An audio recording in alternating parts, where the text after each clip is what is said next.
Hi guys, welcome back to the Butterfly Effect podcast. It is the next part of our Beyond Two Souls analysis, and we are kicking it off with none other than the dinner. So this chapter, heavily about Jodie living in the apartment. Chronologically, it takes place after the embassy, so Jodie's still working for the CIA at this point. And it's heavily about a potential romance angle between Jodie and Ryan. There's a lot of branching in this chapter. There's a lot that can happen. You can end up sleeping with Ryan. You can end up having Ryan run for the hills. There's so much here to talk about. But what I want to talk to you about, Jack, is that it's pretty apparent throughout this chapter that your ghost counterpart, Aiden, is not particularly happy with this, to the point he is like broken your laptop to stop you from seeing an email for this dinner invite, and he will try to sabotage you throughout the day. That he clearly doesn't want this romance taking place. Now, as someone who's freshly joining this game, I want to kind of get, does this make sense to you? Like, what do you make of Ryan as a person so far, to kind of like think, is Aiden's feelings warranted here? I found this. It's the first thing I wrote down. I found it so jarring. This, especially because in a recent chapter, not that long ago, he was literally picking up Jodie, to take her away from Dawkins and Cole to go work for the CIA. It felt so odd. And there's things that she was saying that, oh, he's so charming, he's intelligent, he's funny, and I'm like, what? And I think this is where the chronological versus remix thing comes back in again, because I'm like, maybe in chronological you may see a development, because there's going to be some chapters that we maybe play in the future that sort of fill in the gaps here. But on the back of that, coming into it, I was completely with Aiden.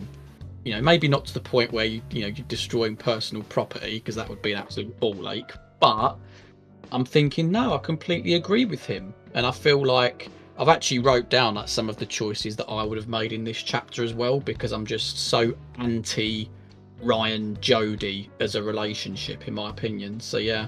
No, I get it. It is true, and like there were a few comments on the streams that said the word grooming, and whether you buy into that or not, whether you think love's love, but yeah, there is potentially a significant age gap, so it did feel really weird from a writing perspective. But nonetheless, we have Aiden coming around the house. And there's a lot you can do here to prep. You can take a shower, you can wash the dishes, you can like absolutely tidy up, what is an absolute tip. You can just lie on the bed and stuff, you can set the table. There are sort of two choices you can, like sub choices you can do here. Now, Jack, if you had say Laura coming round, and this is like a first date for dinner, would you dress sexy, elegant, or cool, mate? Gotta be sexy, innit? Yeah. I mean, there's a very broad parameter as to what that would look like, but in my head at least, sexy, smart shirt, trousers, maybe a blazer. I don't know, maybe the blazer's overkill indoors, but yeah, that's what I would have picked. However, in this situation, because having known Ryan, I wouldn't have dressed up at all, and I wouldn't have gone to the effort to make dinner either. I'd have just got a pizza in. So, yeah, obviously my version of events would have played out a hell of a lot differently to what happened in your playthrough, mate. But, yeah. Well, it's difficult for me because like all my outfits are, sexy, elegant, and cool. So it's like I would, it was difficult for me just to pick one there. But yeah, so you would have gone for the pizza, because obviously, as you saw in my stream, I picked the Asian beef. I thought that was kind of like the in-between. And what I think is interesting is that apparently you can absolutely butcher the meal if you oversalt it or undersalt it. So like, I want to see a playthrough, because I've not yet in a version where Ryan's like cringing at this food, whether he makes a comment on it or whether he perseveres. But we had Felicie, who hates Ryan, in the stream, and she was deliberately trying to get me to throw like a lot of salt in the meal, which I found hilarious. But a cool little trivia for you, mate. The cool outfit is the same one as the one you wear in Separation, and the elegant is the same red dress you would have worn in the embassy. So it's cool that we get some recurring outfits come here. And one thing I just wanted to comment on as well, just like at one point you can put music on to set the mood a little bit. And again, Felicie had me in tears in this chapter, because She made a comment that it would have been funny if it was the same music that Paco puts on for you in Heavy Rain, where you've got like the orgasms and like the really Yeah. overly sexy song to the point it doesn't become sexy anymore. And I thought that would, like, I don't know, that just sent me if that's like Jodie's song of choice anyway.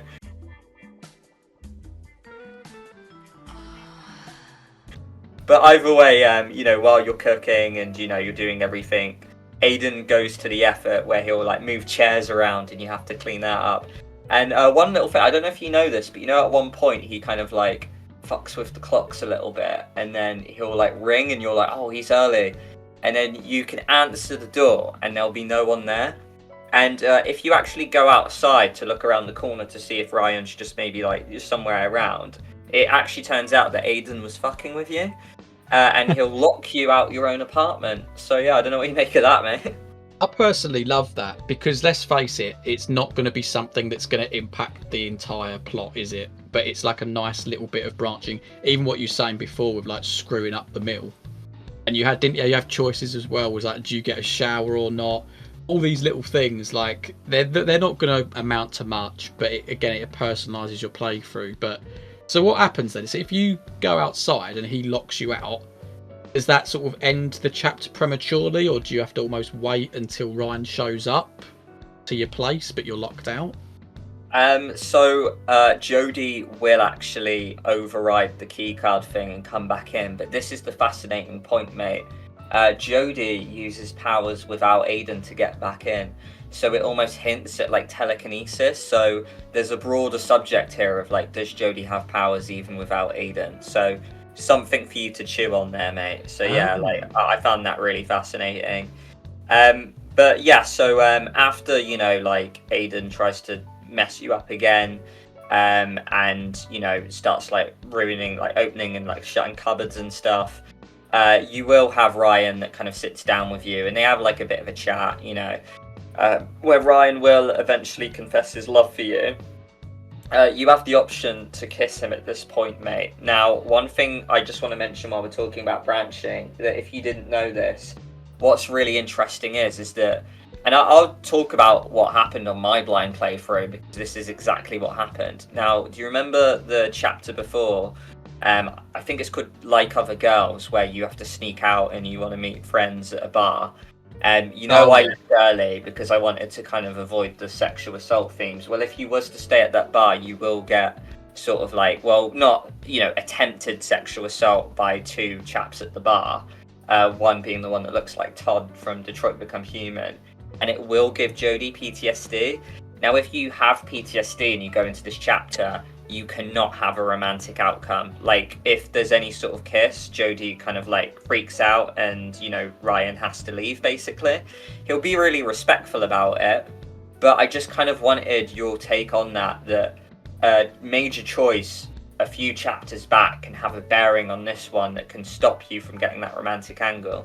Well, I mean, it's just a fine example of the branching that we know Quantic Dream to be there for, isn't it? And it stays true to Jodie's character in that it sort of harks back to something that would be very significant in her life. So, really good. And obviously, have been someone that hasn't played Fahrenheit. I think I've seen you mention in the past, mate, how the characters, if their mental health gets too low or something, then, you know, it can end the game or they can top themselves or something like that. So maybe there's like a little bit of that in this, where because of the sexual assault, she's therefore in a place where she can't really entertain anything romantically because she's still got that shadow haunting over her. So yeah, I mean, it's just like I said, it's a brilliant bit of branching. No, massively so. And there's a lot of ways this chapter can end as well. So, like, obviously when the date's happening, you're actually playing as Aiden, and you can choose to, like, mess stuff up while they're having dinner. So, you can actually deter Jodie by being romantic, by, like, talking to her or giving her a bad flashback in the moment. So, she gets scared as well. Ryan can get absolutely scared if you try to, like, throw the apartment around, to the point Jodie cries and says that she hates Aiden for ruining it for her. If Aiden does nothing but you fail, she says, I hope you're happy. Aiden says, "Oh, it wasn't my fault." Jodie agrees and believes maybe he wasn't the one, and then Aiden pulls a glass of wine for Jodie to end the chapter. So you can actually, like, you know, have all the romantic cards on the table, but you can just fail the dialogue, or like fail, like, you know, I don't know, the options and stuff. So yeah, there is a lot of ways this chapter can end. I myself don't really see the romantic angle between them, so yeah, like, I wouldn't have gone through with it anyway. But it's just really cool just to see such a minor chapter such as the dinner has all these different branchings and strands, and there's almost borderline like 4 or 5 endings like this chapter can go. Yeah, and that's superb, isn't it? That's something that we've mentioned with like other previous Quantic Dream games. It's something that they specialise in.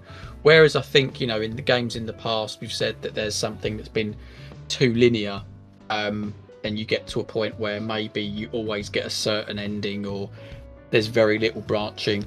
I think what Quantic Dream do so well is not only do you get multiple endings, but you can get multiple endings even if the story carries on fairly linear within a single chapter. So I think that's partly one of the reasons why I hold them, you know, so highly. And you know, it's always good to see their games. No, massively so. And we will harp back on Ryan, you know, later on in this video. But before we do, we go to another chapter called Night Session. Now, it's one of those tiny sort of lab sort of scenes that are very brief, but it's pretty major, in the sense that the whole sort of premise of the story is that Dawkins loses track of time while he's in the lab while you're watching telly, I believe. Then he offers to read you a bedtime story, but you get visions of these like blood-soaked children. And then, you know, lo and behold, Nathan gets this call while Cole's there, and it turns out that, you know, and it's really sad, but Nathan has lost his wife and daughter in a car crash. So Cole's like, right, okay, you stay right there. I'm gonna take Jodie to bed. And, you know, obviously, so Jodie has obviously seen visions, and she probably knew it happened before it did. So, you know, there is this link, and we know that Jodie can kind of channel dead people and kind of like, you know, sort of like, as we saw from like the homeless chapter with Stan and stuff. So she does have a connection to dead entities, which is really interesting. But yeah, I'm just going to give the mic to you, mate. What did you make of the power of this scene? And yeah, like, what do you think this means for Dawkins? Well, I have this written down. What do I think it means for Dawkins? Those of that have watched this series will know that I do think that Dawkins is going to become a villain at one point. And for me, I think that this is going to be the point where you'll ultimately look back to and say this is where his villain arc begins. Why? I don't know at this point, but that's what I'm predicting anyway. Other things I've written down as well is like, what is it with car crashes in these games? It always seems to be loved ones die in a car crash. I'm looking at you, Life is Strange, as well. And the other thing is that it was just really like, because obviously Jodie almost knew about the death of his wife and his daughter before he did, right?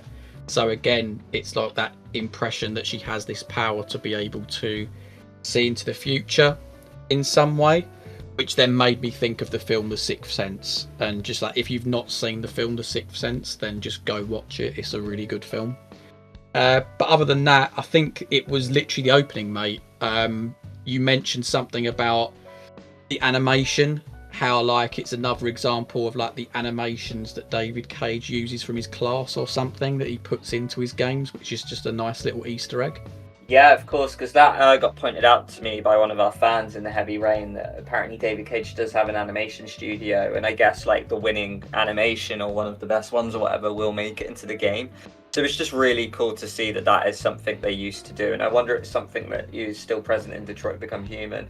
But yeah, the only other really point I have to mention is that like Willem Dafoe, he's such a good actor, but he smashes it. Like, I really believe the emotion, and I felt for him so much. And I love the way that Cole handles the situation, the way he wants to help his friend, but he wants to kind of eliminate you from the scene so you don't have to witness that. So like, he tries to take you to bed, and he's like being really caring. So you will go to see, as a, you know, I play the stream, but I'm a massive fan of the Cole character, mate, so you get to see all about that. But yeah, really tragic chapter. And talking of tragic chapters, mate, we've got the mission. Now, you know, I'm not going to kind of go into this one chronologically. We're going to speak about this chapter quite loosely because this is a very heavy gameplay chapter where it is like a lot of the scenes are fairly like repetitive. It is very lengthy, so we are going to condense it massively down. But would you agree with me that it's really cool that we get like a really heavy action-based gameplay chapter that really puts your CIA training into fruition? Absolutely, I do. You get that payoff, but what I was thinking while I was watching this is that this is a game that's 2013, right? And I think it goes to show almost how ahead of the game Quantic Dream is in comparison to other studios, because, you know, let's just talk about Directive 8020 for a second, mate. We're getting really excited how in supermassive games now we're going to get these on the stick control moments, right, where we get to stealthily sneak past an enemy, for instance. Hey, Quantic Dream were doing this back in 2013 in Beyond Two Souls, and I think that just speaks, like I said, volumes on how far ahead they were. It's a nice mix, you know, it mixes things up from the gameplay. It sort of gives you something else to think about, and on top of that you do have like the repercussion element as well. You think, well, okay, if I mess this bit up here, what does that mean? Could the scene veer off into something else? I'm talking particularly about like the checkpoint bit. So do you know what I mean? Like it's brilliant. I did get a kick out of it. I massively agree. I had a lot of fun with this chapter, and one thing I want to praise it for as well, that I do think it is quite difficult to make stealth fair. Like, we saw it where we, you know, I was very vocal how much I complained about like the Lost Records game we recently covered, where they threw in a stealth sequence and it was just so broken and janky to the point I lost a character because of it. But this one does a really good job, and like, you could argue maybe it was too easy, but I did eventually find out through studying that you can actually fail this chapter, where a bit like in Hunted, you can get captured, you can get taken a room tied to a chair, and you have to use Aiden and like a glass shard to escape. So that can happen in some instances. There's that bit as well, mate, where you kind of like, you go in a car and you have to sneak through all those guards. And there's different ways you can go through. You can kind of like, you know, hide in the boot, get down low like I did. Apparently you can kind of like maybe like have the guard or like yourself in the front, and you can put sunglasses on from somewhere to kind of like use that as a disguise. So there's a lot of variation, and yeah, like, I absolutely love the use of like switching between Jodie and Aiden. I felt like both got their like screen time really effectively. I did find it a little inconsistent, and I get from a gameplay perspective it made sense, but the way Aiden could choose to kill one guard but then he wouldn't touch another, so it was a bit murky in that scene. But it would be a little bit overpowering and way too easy if we could literally just kill every single guard that was roaming around. But mate, other than that, we stumble upon a character here called Salim, this little boy who's injured that we can choose to heal.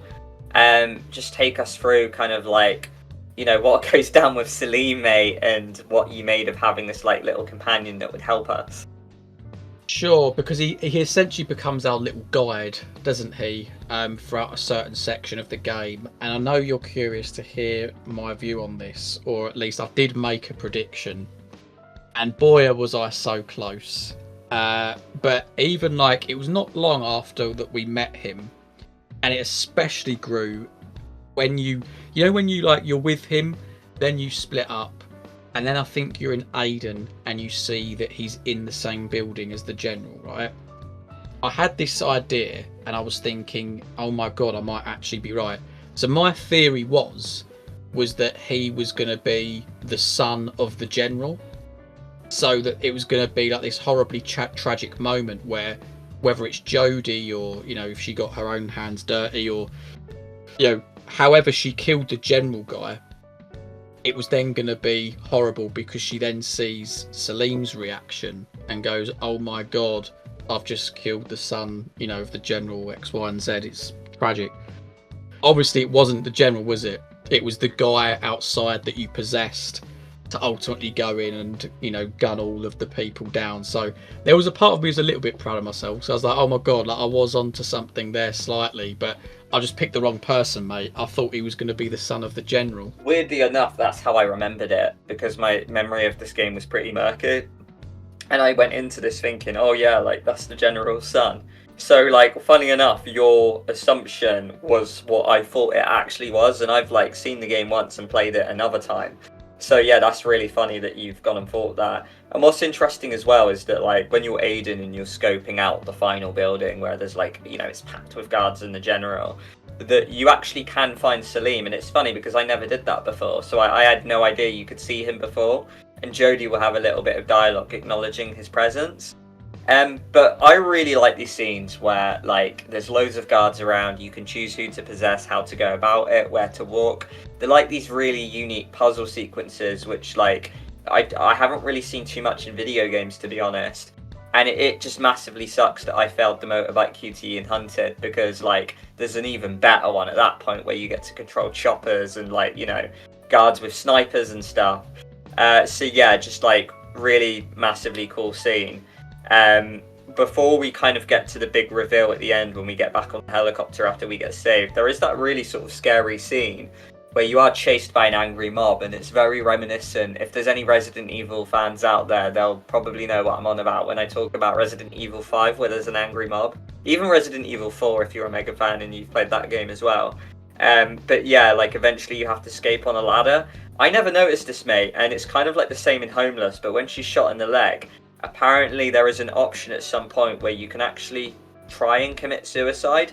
Again, Aiden will stop you. So, mate, I don't know what you make of that, but there's just another instance where Jodie's mental health is so rock bottom that she actually tries to end her life in this instance. Damn, because I couldn't recall seeing anything on screen or anything in the environment that would enable her to do that. But that's a few times now, isn't it? Because even in the Homeless chapter, I think she can go to, like, self-harm, can't she? I'm pretty sure I remember that bit towards the beginning. So, and you know, and actually thinking about it, going on top of that, it comes back to that chapter. I think it's called The First Interview, where we see her meet Dawkins for the first time, and she's got all, like, these scratches all over her arm. So there is an indication there that obviously Jodie has got some sort of mental health problems, and the more you sort of play the game and you see chapters at the party where she doesn't quite fit in, you can see how her having Aiden, while in some ways it's amazing, it also distinguishes her from everybody else, and perhaps she feels more, well, less normal and doesn't fit in with everybody else. So yeah, actually, like, it is a surprise because I didn't expect it to be in that particular moment, but it is somewhat befitting of her character from what I've seen so far. I do actually subscribe to that idea, you know, and it is a very good take, because I mentioned in sort of like, I think it was like the Snowball chapter on the second video we made, mate, where she goes to bed and there's monsters that attack her and stuff, and it is very much like, I made the point that at this point another, like, rift hadn't been opened. Like, the first instance we see this is the condenser. So it does make me think, like, what were those monsters? And maybe it is something around, like, mental health and trauma. So yeah, no, I completely get that, mate. Eventually we do get saved by our troops, and we're back on the helicopter. And mate, this is where we unveil the harrowing news that General Jamal was not a dictator or a warlord, but in fact a leader that was voted democratically. So again, it is something that we often get from these games where it turns out, oh yeah, you're working with the Americans, but you guys are actually the bad guys. What did you make of that twist reveal? Did you call it? And what is your opinion like of Ryan right now? No, I didn't call it. And I suppose I suppose in essence it justifies my opinion of Ryan, and, you know, how I would have played it in the dinner, because I'm pretty sure at the start of this chapter, right, if you get with Ryan, like, you can, like, share a little kiss with him before you start the mission, if I remember that rightly. So I'm sort of sat there thinking, well, you know, maybe, or, you know, maybe some people thinking, well, oh, maybe he's therefore a good guy, therefore, But no, obviously that completely flips on its head with this reveal, and it really just shows Jodie for how they see her, which is a lab rat, something to be used to sort of make their missions a little bit more economical in their eyes, and they don't have to get their hands dirty. They can just get this little girl with this amazing power to do it. But obviously it sort of serves up, doesn't it, as the reason why she's running away in the first place. So I think it's more, in my mind now, it's sort of connecting the dots with the prologue and Hunted and these other chapters that we've covered. I do agree, and because I kind of know where the story goes, I do have to hold my tongue again, I'm afraid. But yeah, really fascinating, and I'm pretty sure I was just absolutely livid with Ryan. I mean, admittedly, I didn't get the romantic angle, but I actually think the romantic angle would potentially be more effective, because like this chapter takes place after dinner, so like if you sleep with him and then he's just conned you into like taking away not only just like a young boy's like father, but also like a bunch of like, I guess, innocent soldiers who were there to kind of, I mean, I say innocent, I'm pretty sure there were moments where we saw, you know, soldiers executing other soldiers, but maybe those like people who we thought were civilians were actually like, you know, maybe like mercenaries or something, or bandits or whatever. So yeah, like you have caused bloodshed, there's a lot of blood on your hands, you've racked up a bit of a kill count now, and Ryan, you know, ultimately lied to you. So the Ryan character is really fascinating going forward, because yeah, like there's just like an abundance of opinions on him, but I do think ultimately it is a negative one. This guy has conned you into killing people, and you're totally right, the Americans, CIA or whatever, just see Jodie not as a human being but as a weapon, which is really sad, because obviously she's ridden with all these mental health problems and all this trauma, and now she's just being used as a weapon, and there's blood on her hands. So I can't imagine what this poor girl's going through. And I just think, you know, it's a really cool ending, the way she refuses to work with them, and it ends on a phone call telling Nathan, I'll tell them to stay away with me, I'm done. So yeah, just a really cool chapter, really powerful. And yeah, just at this point in the game, I'm really feeling for Jodie, to be honest. Yeah, because you've got to think that, you know, if you do play the romantic route in the dinner, that it's because they literally have a conversation with this, you know, between one another, don't they, where she says about how like she's found it difficult opening up to people. They talk about like their past relationships, and even like, I've wrote this down here, but like it's almost like the game really wants you to try and take the romantic route, because it's almost like they're trying to make you feel sorry for Ryan in some way, because he's talking about how his stepfather abused him, isn't it? And maybe because he's not in his work mode anymore, and he's being quite charming and coming over for dinner and stuff, the player's meant to think, oh, this guy isn't so bad, you know. So therefore, when you do get this twist in the mission, it's therefore more hard hitting, and he's just a guy following orders. And like you say, has completely conned Jodie. So yeah, obviously, like I said, it was a bit of a twist. I didn't expect it, but at the same time, I didn't have high opinions of him in the first place. So you know, it wouldn't have been as dramatic for me, I'm guessing. Yeah, no, massively so, mate. And yeah, you'll just have to kind of sort of see. I mean, I believe you're probably like over the halfway point. So before we wrap up the video, mate, I just kind of want to take a bit of a pause and just kind of point blank ask you, what do you make of the game so far, and are you glad we're covering it on the channel? Oh, absolutely glad, because it's well, it's a choice-based game. It's from Quantic Dream. They're known for doing up these games. I am enjoying it. It has steadily got better. I do feel like in the past couple of episodes it's leveled off a little bit. I think the game peaked in and around Homeless, and now I'm just sort of waiting to see, like, you know, especially with this development, with that Jodie now being on the run, whether my theory comes true about the chapters starting to go chronological fairly soon. Also with Dawkins as well, whether he becomes like a villain or not. As far as overall, it's not grabbed me like Heavy Rain has or Detroit has, but that's not a bad reflection on Beyond Two Souls. It's just that those two games are holding such high esteem that it's actually very, very difficult for anything to then start to even be considered in that realm, you know. But still, nonetheless, I still think it's a good game, and, you know, very certainly worthy to cover on the channel easily. No, very much so. And I did have a final question, and you kind of answered it there, to be honest.